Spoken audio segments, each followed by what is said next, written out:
You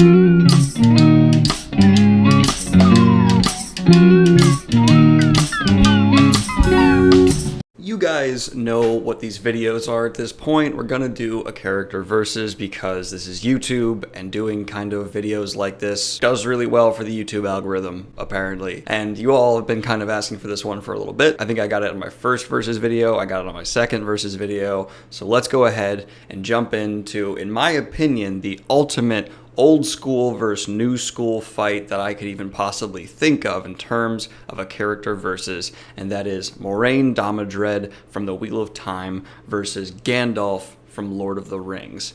This is going to be good for a lot of reasons. While Gandalf was not the first Wise Wizard character, I kind of attribute that to Merlin. He was the first real realization of that role's full potential, and Moiraine, in my opinion, is the modern evolution of it done best. There are a lot of differences between Moiraine and Gandalf, but Moiraine really just does embody what that character should be in the modern trends that the fantasy genre is embracing. She does it fantastically well. So you already know the 6 categories, but let's just go over them again. We're going to have the character's origin. Who has the more interesting origin as a character? What made them into the character we're meeting today? Their development throughout the story. How well do they develop in the story itself, and is it interesting to us as the reader? Do they actually change, or is it just an unveiling of who they actually are? Next up, we have relationships. How do they interact with those around them? Are they very well fleshed out and intimate relationships, or are they more shallow and treat everyone the same? The overall interest to us as the reader. This one's obviously a little more personal in my just stronger opinion, but there are a lot of common themes I think people can agree on when it comes to general interest. Then we have their role in the world that they're in. Again, this is not about whose role is more important, it's about how well that role is executed and how original it is. For example, a chosen one is not that interesting, and yes, they're very important, but I'm not going to give them a whole lot of points when it comes to role. It's been done to death, and it's just a MacGuffin. Finally, we have their power. Who would win in a head-to-head fight?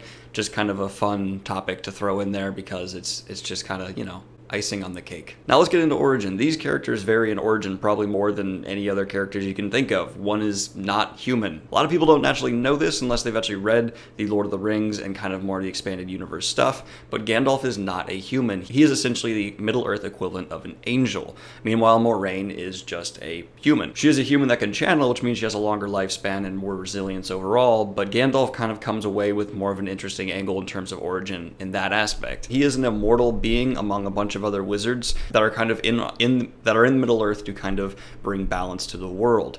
Meanwhile, Moiraine and her origin is just kind of a typical that of a nobleman's daughter who learned she could channel, went to the White Tower, and got trained. For this reason, I'm actually going to give origin point to Gandalf because his is just a lot neater in my opinion. Yes, Moraine's origin doesn't do anything to harm her character, and she is interesting as a whole, but Gandalf's origin just has a twist to it that I think, even though the character like Gandalf has been done again and again, not actually many wizards have that actually different origin that he does.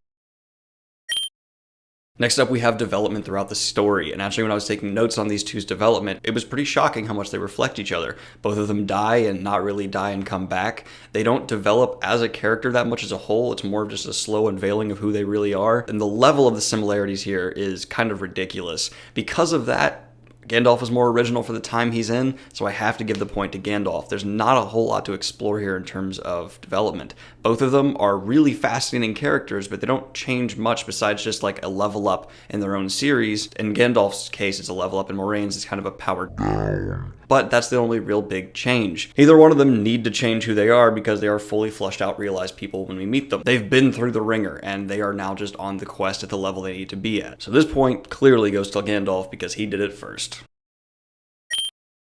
Now we have relationships and the relationships they have with others. Here, New School Fantasy has a huge leg up. Back in the classic fantasy days, relationships didn't vary that much. People kind of treated each other one way. There was hatred and there was love, but not any real nuance to it. Meanwhile, Moiraine has a whole lot more nuance to the relationship between her and the people around her. The difference between her relationship with Lan, Tom, Rand, Matt, even Nynaeve, Egwene, and the Amerlin Seat are all incredibly different, and she addresses them with different tones, different aspects of her personality qualities shine depending on who she's talking to, even under that Aes Sedai facade. It's just a feature of the genre as a whole that since the classic days has really changed. It's much more about having dynamic relationships, and not just relationships that reflect one emotion like back in the classic fantasy days often had. And having the nuance of modern fantasies, you actually have to have your character treat different people differently depending on their relationship, actually reflecting a lot more of the real world, and classic fantasy really suffering in that way. I'm going to give the point here pretty clearly to Moiraine. Mainly because, yeah, I'm a new school head, and classic fantasy, I see it pretty clearly, and there's some real flaws. Next up, we have their interest to the world as a whole. Next up, we have interest. How much do they engage the reader? As I said before, this is largely a personal opinion, but I think I have a good case here for Moiraine. Gandalf is very fascinating, but if you actually read Lord of the Rings, it's very rarely in the spotlight. He is a guiding voice on the outside. Tolkien's writing style doesn't really give you an in-depth approach to his thoughts. You never really know what his internal clocks are like, and he's just kind of a MacGuffin at points, which to me is incredibly not interesting. Meanwhile, Moiraine, you actually get to sit in her shoes and listen to her thoughts and really become engaged with her. The way she acts, even when you're inside her head, is still pretty mysterious. It's executed very well. All the way from when you first meet her to her grand return at the end, Moiraine keeps the reader ridiculously engaged. Once again, it's just an advantage that new school fantasy has over classic. I'm not saying new fantasy is better than classic fantasy. I'm just saying the genre has evolved in a way that a lot more characters have a lot more depth to them. And this is going to, of course, be reflected in the way I give points. Because of that, Moiraine walks away with the point for interest. Now we have the role they play in the world they're in. This was the hardest point to decide, because Moiraine is a very important role. She's tutoring the Chosen One to get ready to fight for the last battle. She's kind of an outsider of the Aes Sedai, who's able to see the flaws of the tower very clearly. I think to anyone reading The Wheel of Time, Moiraine, as I said in my character examination, really is a voice of wisdom, no matter how many times you reread it. I always kind of interpreted her as kind of the closest thing we get to Robert Jordan's view on the world he's creating. That's an interesting role, and I think gives her a really good base to stand on for this point. That being said, Gandalf's role is pretty freaking amazing. Gandalf is an elevated, angelic creature who's here to protect the world from evil, who's related to the god himself. That right there, pretty fascinating. In addition to that, he helps the ring bearer, goes off on his own little adventures, and has a whole lot to do in the world and helping shape it in the way it is. The more you read about Middle-earth, the more you realize that Gandalf and the other wizards like him play such a key, huge role to keeping this world safe and keeping the shadow at bay. I really do enjoy his role here, and because of that, I'm going to give this point to Gandalf. Now we have power. Again, this is going to mainly come down to the difference between old school fantasy and new fantasy.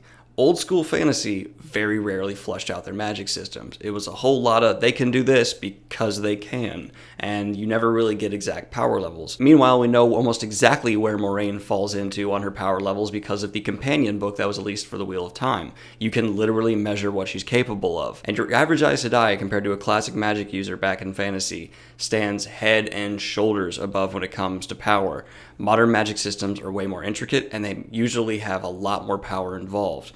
Some channelers in the Wheel of Time can wreck whole countries in a matter of hours. That is impressive and is well beyond anything Gandalf's able to show. Gandalf can die as well, we know this. This point is incredibly hard to award, but there is one thing that I think Moiraine has in her arsenal that gives her the edge, and that is she knows Balefire. Assuming it still works when it comes in contact with things that are outside the pattern, which if they're fighting, I guess Gandalf has to be in the pattern. I don't know. I'm not going to get that into it, but Moiraine has this, and I'm not going to take away her biggest weapon from her. That's completely unfair, and I think it would give her the win. Balefire is the definition of an incredibly overpowered BS weapon in a fantasy book. It's a little stupid how overpowered it is. That being said, she still has it there, and she's been shown to use it whenever she feels the need is there. It's literally a weave so powerful it could accidentally destroy the entire universe if it's overused. That's crazy. So the final point goes to Moiraine.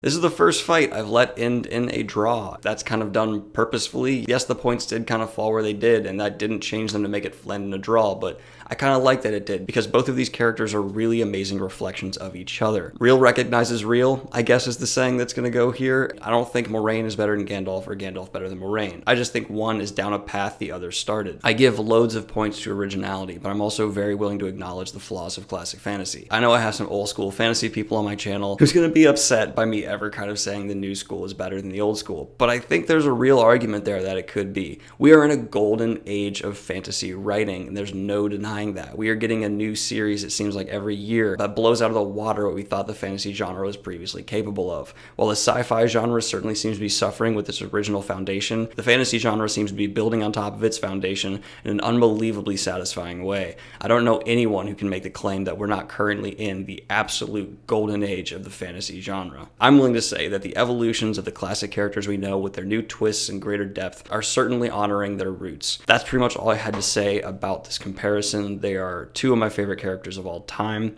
I hope you guys enjoyed the video. Like and subscribe if you have not already. Let me know who you thought should actually win this fight, or if you prefer classic or new school fantasy. Like and subscribe if you're not already. If you're feeling incredibly generous, go ahead and hit that Patreon. I hope you guys are having a great week so far. See you tomorrow. Peace.